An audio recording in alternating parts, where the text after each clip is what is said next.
அனைவருக்கும் வணக்கம். இன்று பார்க்க போகின்ற தலைப்பு ஆடி மாதத்தில் அம்மனை வழிபடுவது ஏன். அதற்கு முன்னாடி இந்த சேனலை சப்ஸ்கிரைப் செய்யாதவங்க செய்யுங்க, லைக் பண்ணுங்கள், ஷேர் பண்ணுங்கள். உங்களுக்கு தேவையான கேள்விகளை கமெண்ட்டில் சேர்ந்து பதிவு செய்யுங்க. தொடர்ந்து உங்களுக்கு பதிலளிக்கப்படும். வாங்க தொடர்ந்து பதிவுக்கு போவோம். ஆடி மாதத்தை தான் நம்ம கடக மாதமாக என்ற பெயரிலே அழைப்பார்கள். இது என்ன கடக மாதம் அப்படின்னு சொன்னோம்னா, கடக மாதம் என்ற ராசியிலே அந்த சூரியன் சஞ்சரிக்கக்கூடிய மாதம்தான் இந்த ஆடி மாதம் என்பது. அதாவது தமிழ் மாதத்தில் சூரியன் சஞ்சரிக்கும் காலத்தின் அடிப்படையிலே தான் இந்த தமிழ் மாதத்தில் கடக மாதம் என்று அழைக்கிறோம். உதாரணமாக மேஷ மாதம் சொன்னால் சித்திரை மாதத்தில் சூரியன் மேஷ ராசியில் முழுவதுமாக அந்த சித்திரை 30 நாளுமே மேஷ ராசியில் தான் இருப்பாங்க. அந்த வரிசையிலே பார்த்தோன்னா இந்த ஆடி மாதம் முழுவதும் கடக ராசியிலே சூரியன் சஞ்சரிப்பார். சரி, அதற்கும் அம்பாளுக்கும் என்ன சம்பந்தம் அப்படின்னு நீங்கள் கேட்குறீங்க. உங்கள் மைண்ட் வாய்ஸ் எனக்கு தெரியுது. அந்த சூரியனைத்தான் பித்ருகாரகன் என்று சொல்கிறோம். சூரியனுக்குரிய பிரத்யேக தேவதையான பசுபதிநாதர் என்கிற பரமேஸ்வரன். அதே மாதிரி இந்த கடகம் என்றானது சந்திரனுக்குரிய சொந்த வீடாக பார்க்கப்படுகிறது. சந்திரனின் ஆட்சி வீடு கடகத்திலே வைத்திருக்கிறோம். அதாவது முன்னோர்கள் சித்தர்கள் வைத்திருக்கிறார்கள்.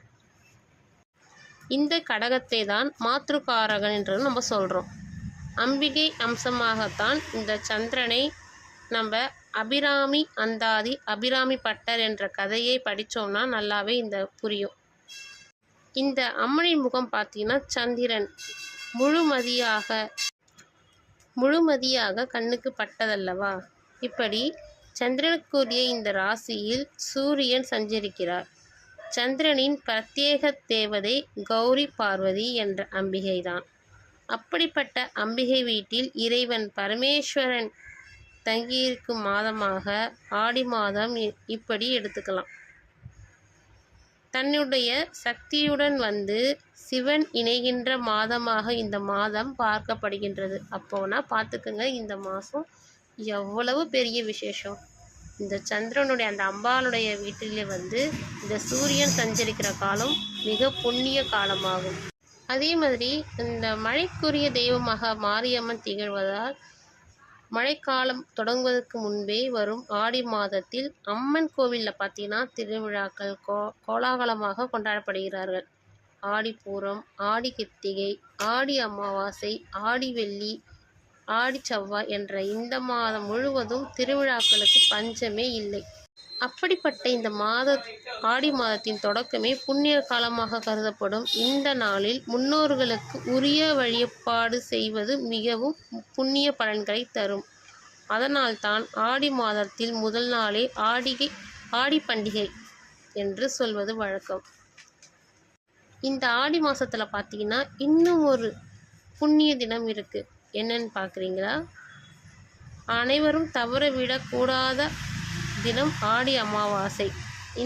அப்படிப்பட்ட ஆடி அமாவாசை அன்று சமுத்திர கரைகளிலும் நதி கரைகளிலும் கூடி முன்னோர்களுக்கு தர்ப்பணம் தருவதும் வழக்கம் உண்டு. இந்த நாளில் செய்யும் முன்னோர் வழிபாடு வாழ்வின் முன்வினை காரணமாக உண்டாகும் தீயினை பலன்களை குறைத்து நல்வினை பலன்களை அதிகப்படுத்தும். இது நமக்கு அடுத்து வரும் சந்ததிகளுக்கும் உள்ள கர்ம பலனை குறைத்து வழிபடும்.